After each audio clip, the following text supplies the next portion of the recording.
Hello, I'm Jody Patrick Holshoe. I'm an associate professor at Texas State University, and I'm going to talk today about starting strong in college, insider tips for college success. And so I've been in higher education for about 15 years, and what my focus is helping students make the transition from high school or work to college learning. And so we're going to talk about some of the things that we know are different about high school and college, and then some of the things that you can do to start out in the right foot. And as you look around the screen, there's a place to ask questions, so feel free to ask at any time. I'll probably answer them at the end unless it's related right directly to what we're talking about, and then I'll answer them as we go.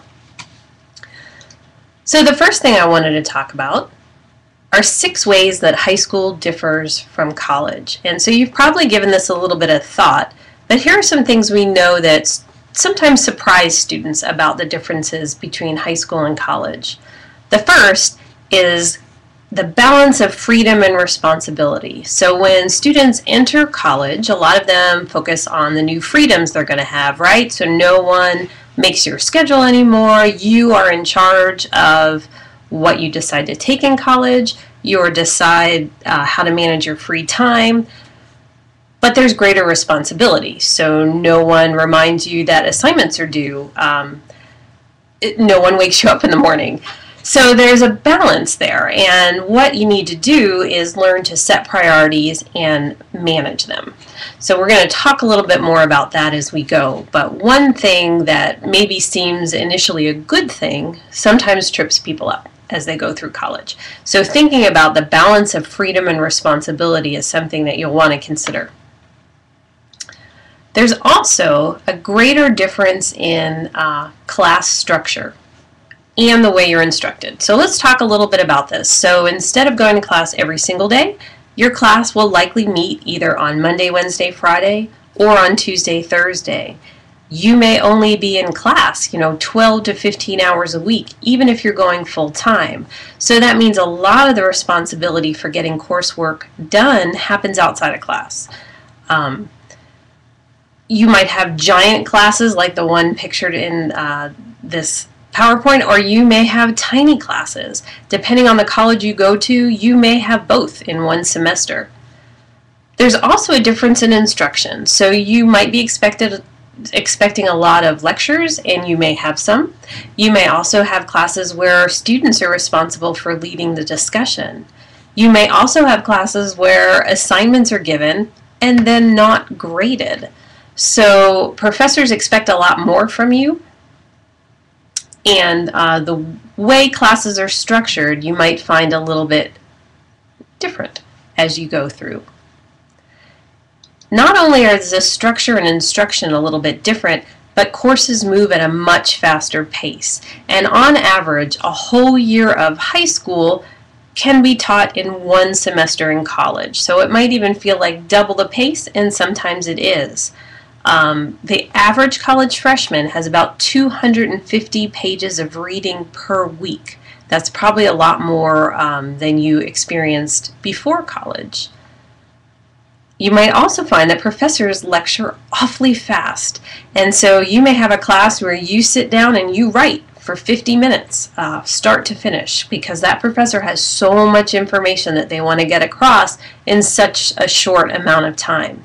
You'll also find that for most classes, at least for professors worth their salt, they don't lecture straight from the textbook. So you may have these 250 pages of reading per week, and then that material is not necessarily covered verbatim in class. A lot of professors will see that class time as a way to extend learning. So you're responsible for what's covered in the textbook. They feel like it's their job to give you something beyond. You'll also experience the need for a new kind of studying.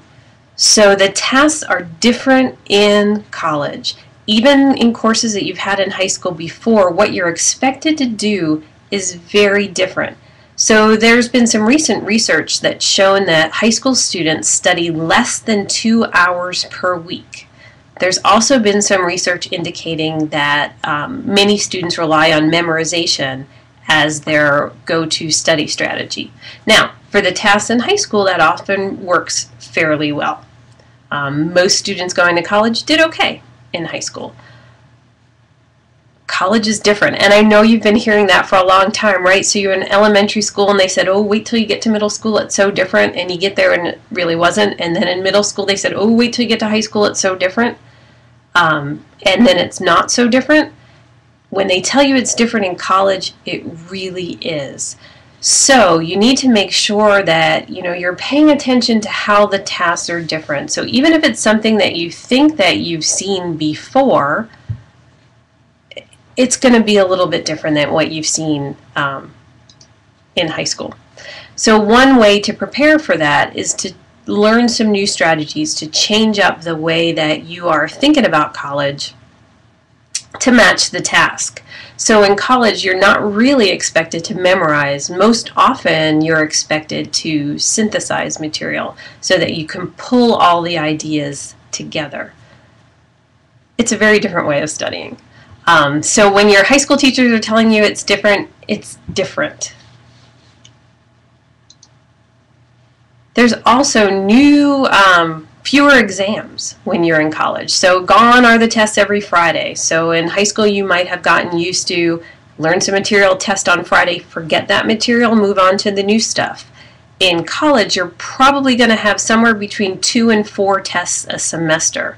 So that initially seems good, right? I got less to study, but you have to remember that material for longer, and you're expected to think about it in deeper, more meaningful ways.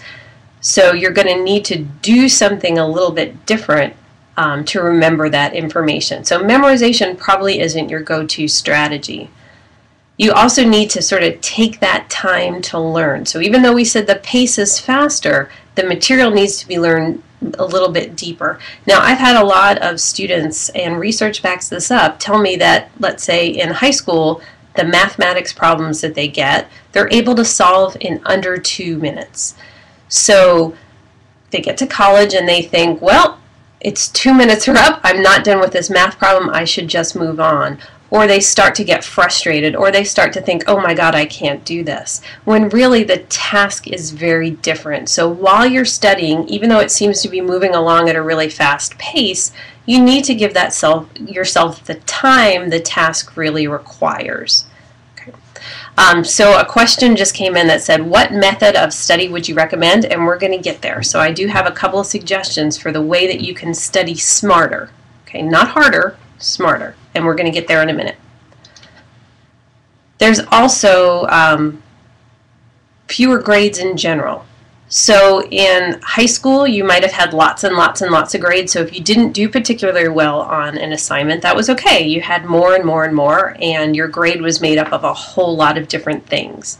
Now in college, you're likely to have homework, but it's unlikely to be graded, or at least not all the time. So it's only those bigger papers, projects, assignments that professors grade. You'll get feedback on other stuff potentially, but you have fewer grades. And again, that maybe initially sounds like a good thing, but that means that you don't have any blow-off grades, right? You can't like not really study till after the first exam when you really need to do well on every single one. Effort doesn't really count in college, right? So in high school, maybe your teacher saw that you really did well, or you really worked hard and you put in a lot of effort, and effort factored into the grade. Well, your college professors aren't going to really see that effort. And so it's really only results that are going to show up on grades.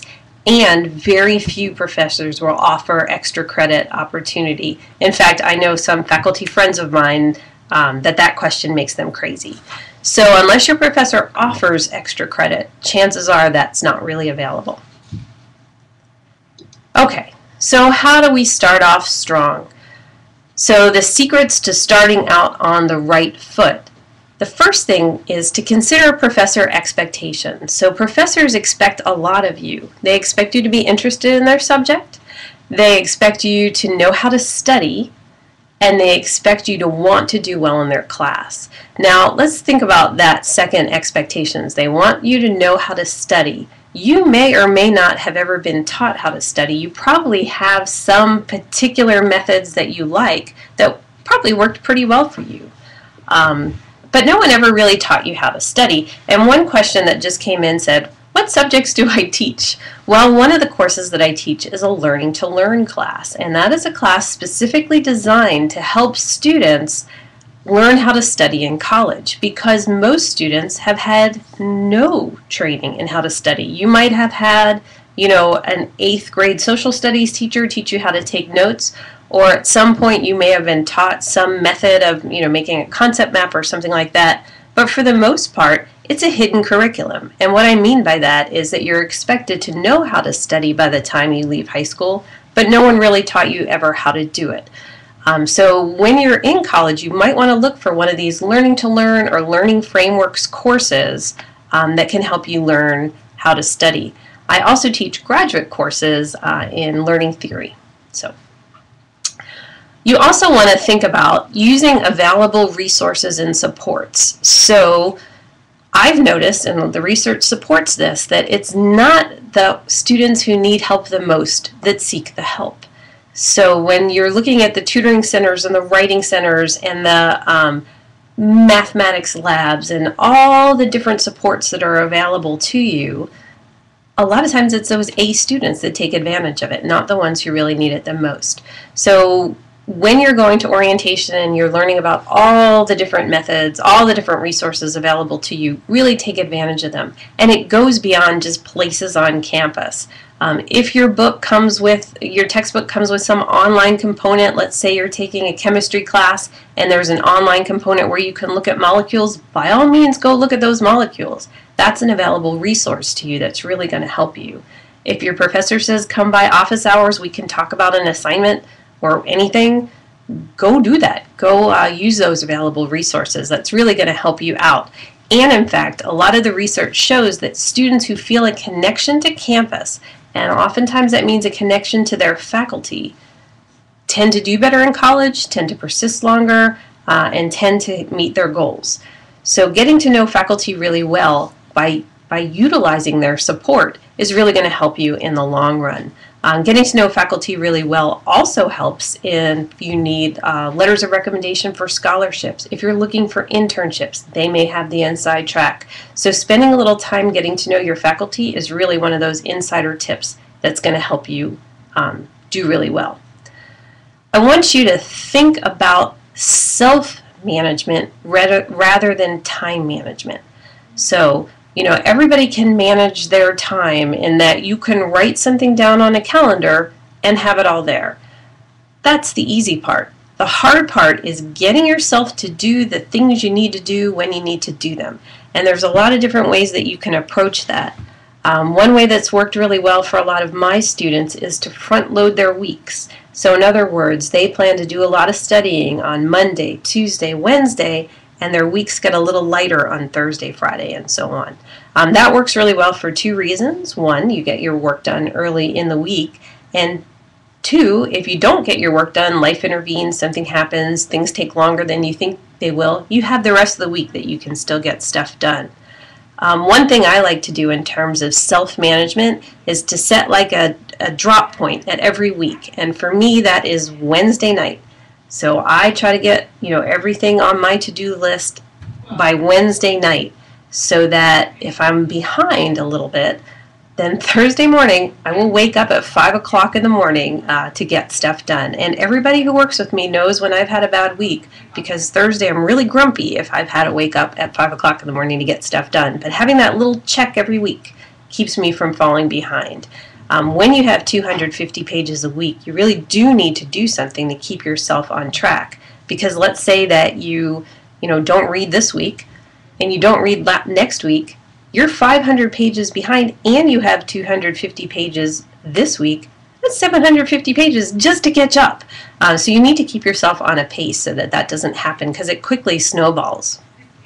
One thing you need to do is reflect on your own thoughts about learning and knowledge, and that's sort of a broad idea to cover in this short amount of time.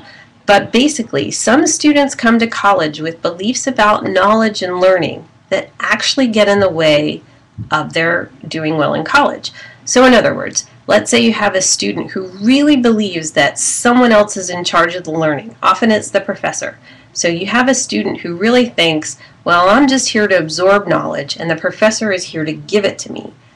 that student is going to have a lot of trouble, because what the professor thinks is, I'm here to just talk about what I know, but the student has to bring something to the party. The student is responsible for understanding, and if they don't, they need to ask some questions. So that's a very different way than you may have ever really thought about the learning. But a lot of students find that that is really refreshing, right? So, you know, when you own the learning, when it's yours, it makes it a lot easier to do. Other students sometimes hold a belief that get in the way of their learning, where they think knowledge is all memorizing ideas. And they run into trouble when they have a professor who thinks that knowledge is really connecting ideas, synthesizing information, and pulling ideas together to create new thoughts. Rather than disparate ideas. So a student holds a belief that knowledge is really certain, really fact-based, is going to run into trouble when professors ask them to think about multiple theories and reflect on multiple ideas. So you don't have a blow-off semester, right, in college, because you have all this that you really need to think about. Thinking about all this together, you need to go to class every day. You need to stay on task. You need to take a balanced course load, and by that I mean you don't want stuff that's all heavy reading, all heavy writing, or all heavy mathematics. I've looked at schedules of some first-year students, and they might be signed up for an English class, and a history class, and a philosophy class, and a political science class, and while that might be fun for some people to do, they're going to have upwards of 800 pages of reading a week, because every one of their classes is a heavy reading load. Same thing if you're thinking about taking like a creative writing class and a writing intensive biology class. You kind of need to balance it out so that you have a little bit of both. So when you talk to an advisor, their job is to advise you into classes, but you ultimately make those final decisions on what you need to take. So if they're placing you into organic chemistry and pre-calc and another mathematics class, you can say, well, wait a minute, you know, what else can I do? This seems like an awful lot of one kind of thing. It's really important for you to create an effective learning environment. And by that I mean you own your learning. So let's say you're in an environment where you have roommates or family members who are making too much noise and you can't get anything done. You got two routes there. You can either say, I can't do it because people are getting in the way of my learning, or you can say, this isn't working for me. What can I do to make it better? Some people work in coffee shops. I have many successful students who do all their studying at a coffee shop, and that's how they get all their work done. Some students like to work at a library. Some students like to clear a space that's just theirs, the kitchen table. No one can talk between these hours. Whatever it is that works for you, that's what you need to do. But it really is your responsibility to make sure that happens, because again, you own your college experience. So starting out right from the beginning, having a good learning environment is really important. And if it's not working for you, don't be afraid to change. Sometimes students get sort of bogged down thinking, all right, well, you know, this is kind of working or not really working, but I'm afraid to change it because what if it's worse? That's not ideal, because you really need to do something to make sure that you are in an environment that works for you. One final thought about the secrets to starting out on the right foot is that a lot of times students don't know their grades going throughout the semester, and so they they'll get a test back or a paper back, and they don't really look at them and think about how you can calculate your grade. So make sure that you are aware of your grade at any time. It's a real simple thing to kind of keep a little spreadsheet of how you're doing in each class, so that when it gets to the midpoint of the semester, you know what you're doing. And I'm going to talk about another secret, is the withdrawal. Everyone in college has the right to withdraw from a class, and sometimes it's a really good idea to do. Now, most colleges have a limit to how many times you can withdraw from a class, but for some students, staying in a class is actually going to hurt them in the long run, because when you're just starting out in college, if you start out with a really weak GPA, let's say you get a C and a D and another C, you're going to end up like with a 1.75 GPA out of a 4.0. That's going to be hard to get going again. So dropping that D class might have really helped you out that semester. So that's something that you kind of want to keep track of. Don't get crazy about it, but just sort of know where you are in every semester and when the drop days are. Because I've seen students who think that's a weakness to drop a class. You know, if you're doing it all the time, maybe, but if you have a real instance where you need to be out of that class, it is one of the secrets to doing well in college, is knowing when you do need to drop.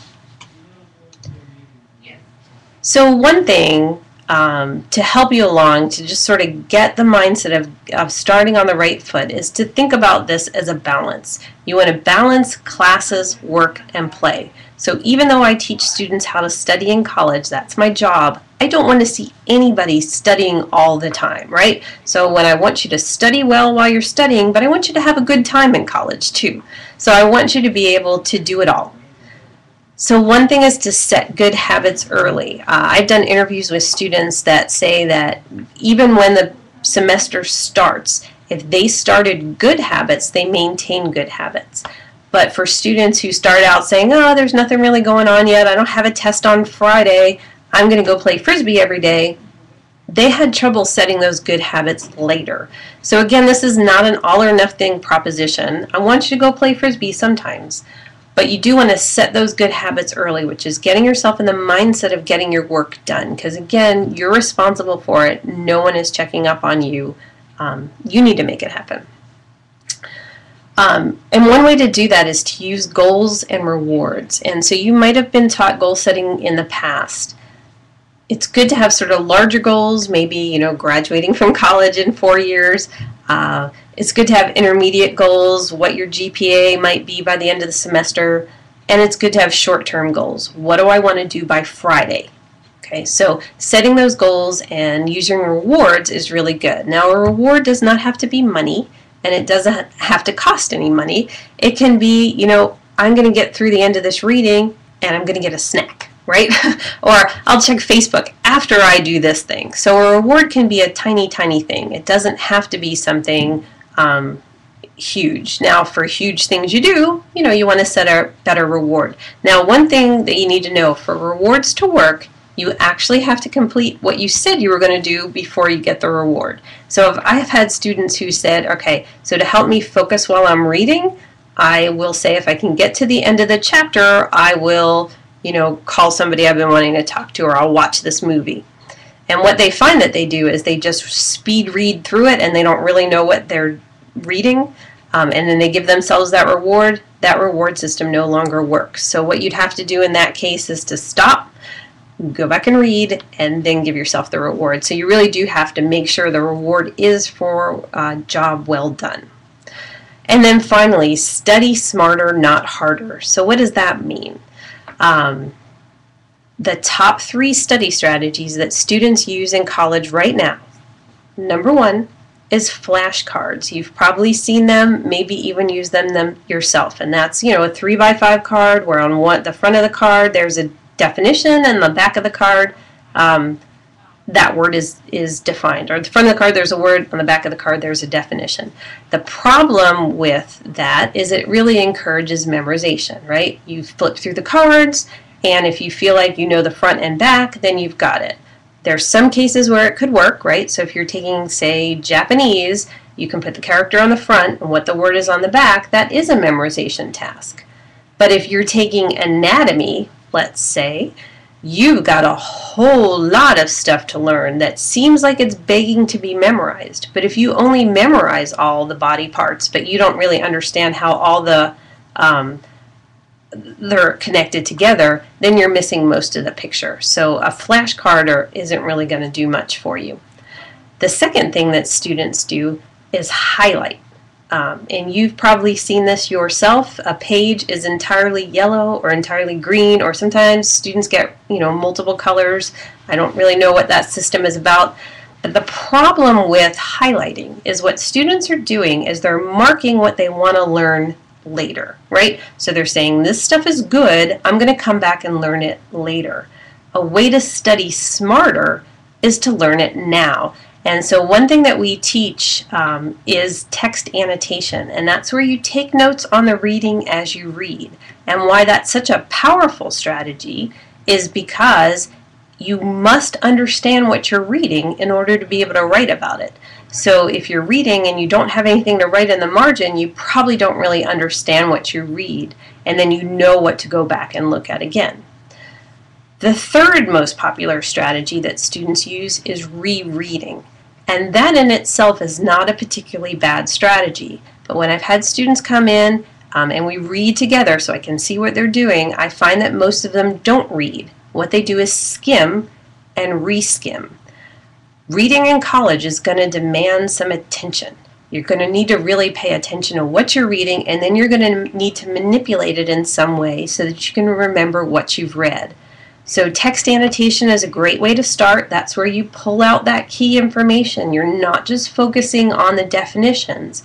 You're thinking about the task. What is it that I'm supposed to do with this information? You pull it out, write it in the margin, but that's just your start. What you want to do afterwards is organize it in some way. So you might make a chart out of the information, you might make a map, you might predict questions and try to answer them based upon what you've read. You might try to connect the lecture notes that you took to the textbook reading. There's lots and lots of different ways that you can pull all that information together. And again, one of the best things that you can do is take a Learning Frameworks course or pick up a book about how to study in college. And of course, one of my favorites is College Rules, which is a book that I wrote about how to study and succeed while you're in college. So at this point, I want to open it up for questions. And there's a couple questions in here. So one of them says, I'm an international student. I'm actually from Germany. You obviously have experienced a different education system. He's had years of high school where he's had to take 16 subjects. Do you think freshman year will be way too easy for international students who've already learned the basics of most subjects? Possibly. But I think you're going to find, even though you've had these subjects before, they're probably going to be approached from a much deeper level where you're going to be asked to do more with the information, and you're going to be asked to sort of think about big ideas as well as how those little ideas fit in. Another question is, wait, I got to click for more here. How long should a student study in both high school and college? Well, that's a great question, and I'm going to have to answer it with it depends. So you're going to hear a lot of people say you should study, I don't know, 3 hours outside of class for every hour you're in class. I guess as a general guideline, that's not horrible, but what I'd rather have you do is take a really good look at your syllabus, see what's expected of you. Do you have a ton of reading every week? Do you have a lot of practice activities that you have to do every week? You know, what are the tasks? And then from there, make a weekly plan. And I really do think in high school and in college, it really has to go week by week. So let's say you set aside, you know, on average, I'm going to do maybe 15 hours outside of class, figuring I'm in class, you know, 12 to 15 hours.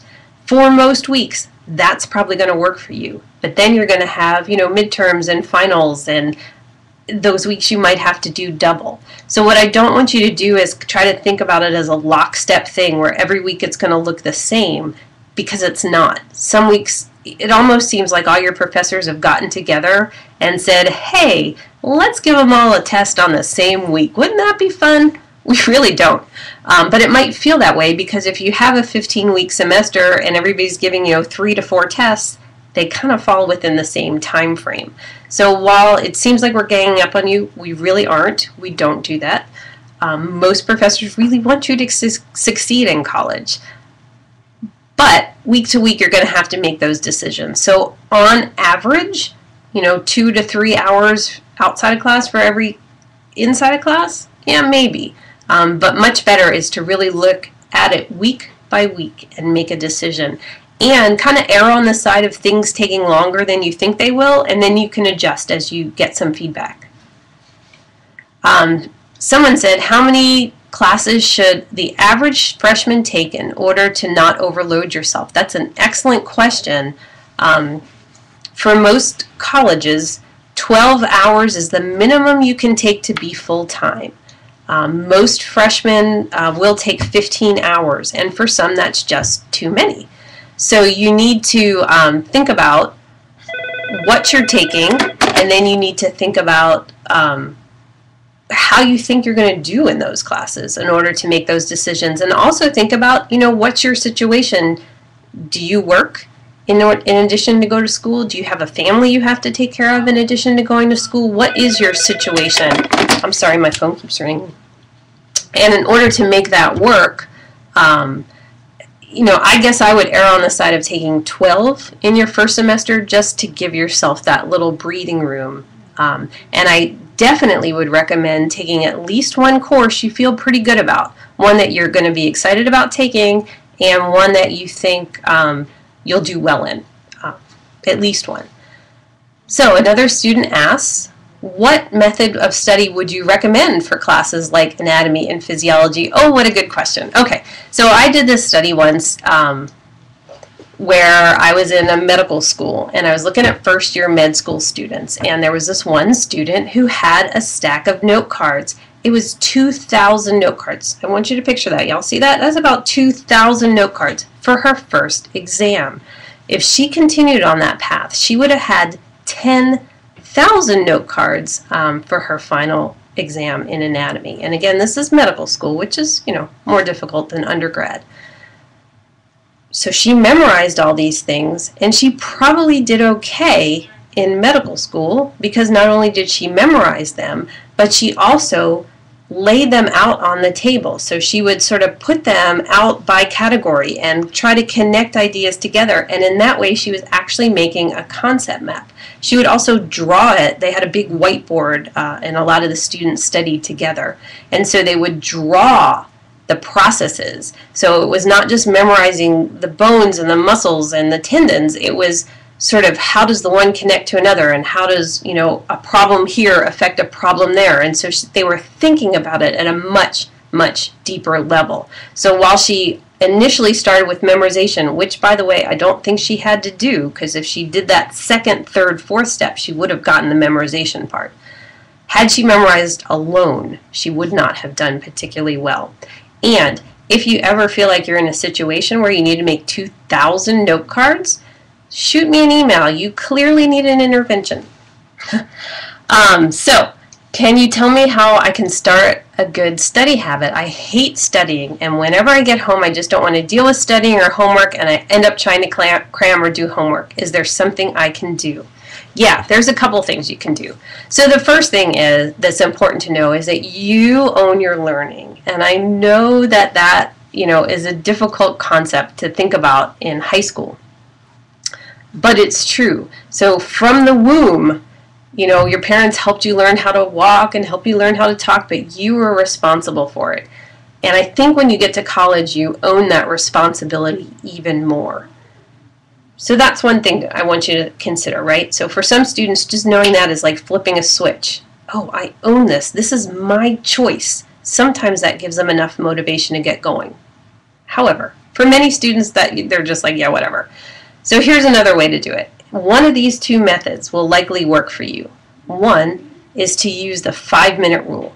And the 5-minute rule is where you say, okay, I really don't want to do this, but I'm going to do it anyway for 5 minutes, because sometimes just getting started is the hardest part. So for students, it is making it hassle-free studying so that you already have a space created. Maybe it's your desk at home, maybe it's the kitchen table, but you already have that space. So you have somewhere where you can go study without the TV on, by the way. So if you're in the habit of having the TV on, one of the best things you can do to study better is to turn the TV off.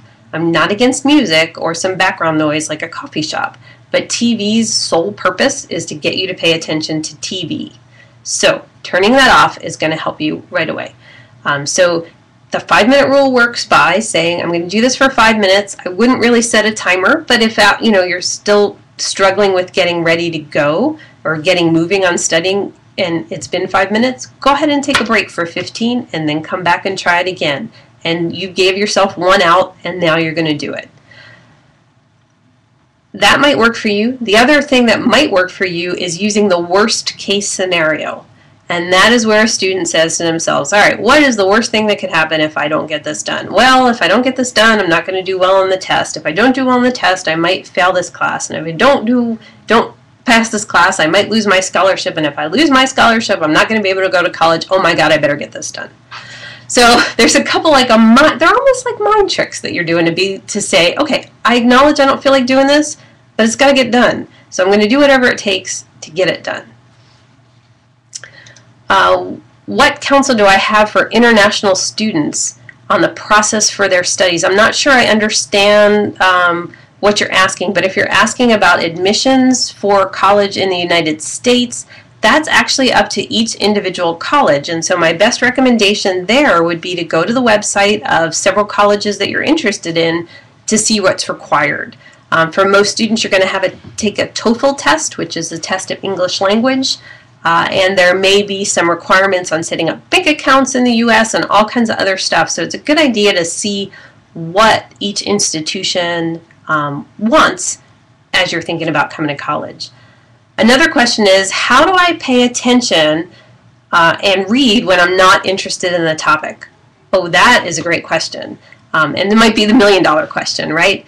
So a lot of students say that they can't read or study when they're not interested in something. But when you really think about it, we do a lot of things in life that we're not interested in. So just like with the getting yourself to study when you don't really feel like studying, you can sort of trick yourself into being interested. And what I mean by that is not tricking yourself for a lifetime. You don't have to major in this thing you're not interested in, but you can get yourself interested enough to read to the end of whatever your assigned reading is for that day. And one really simple thing that you can do to make that happen is before you read, kind of look at some headings and subheadings and think, what do I know about this topic, right? So you kind of brainstorm what you know. Read the material.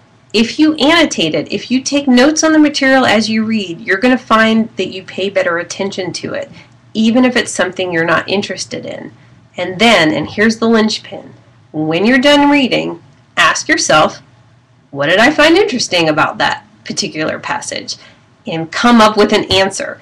And it could be a tiny thing, right? Maybe they gave some detail that is something you know a little bit about and you're interested in, or maybe they mentioned something that you want to know more about. It doesn't matter what it is, but if every time you sit down and read, you can pick out at least one thing you find interesting, you're going to find the whole experience gets a lot more palatable. And that's actually important to do because, you know, this is a long haul. If you are only looking for things that are interesting, you're going to miss out on a lot of experiences that you never even knew what were going to be interesting. So somebody asked a question, do you have a specific way to write flashcards that you think works best? Yes, I do. It's in college rules, but I'm going to explain it to you briefly.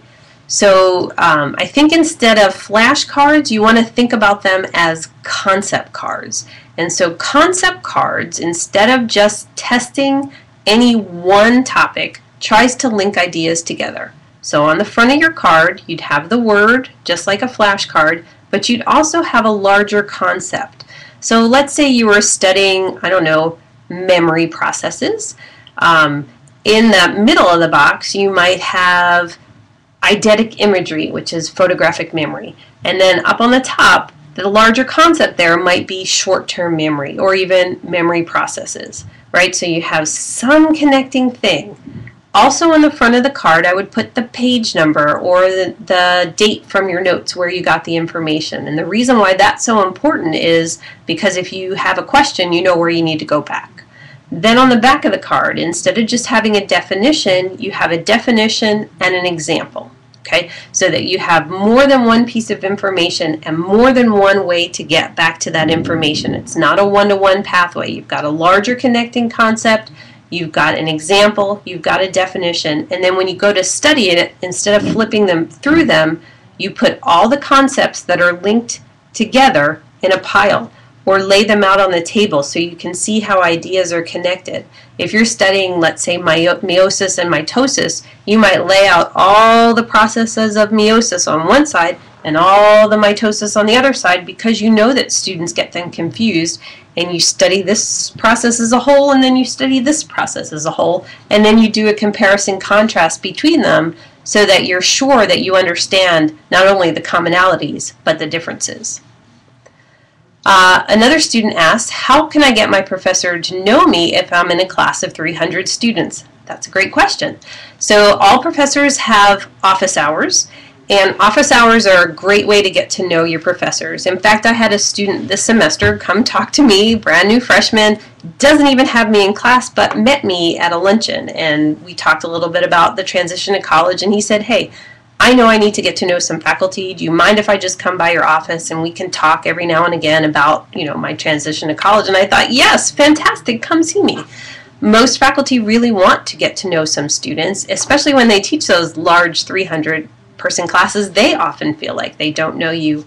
I also recommend sitting front and center in a 300-person class. Not only will you make eye contact with the professor so they'll know who you are, but statistically your grade will be better.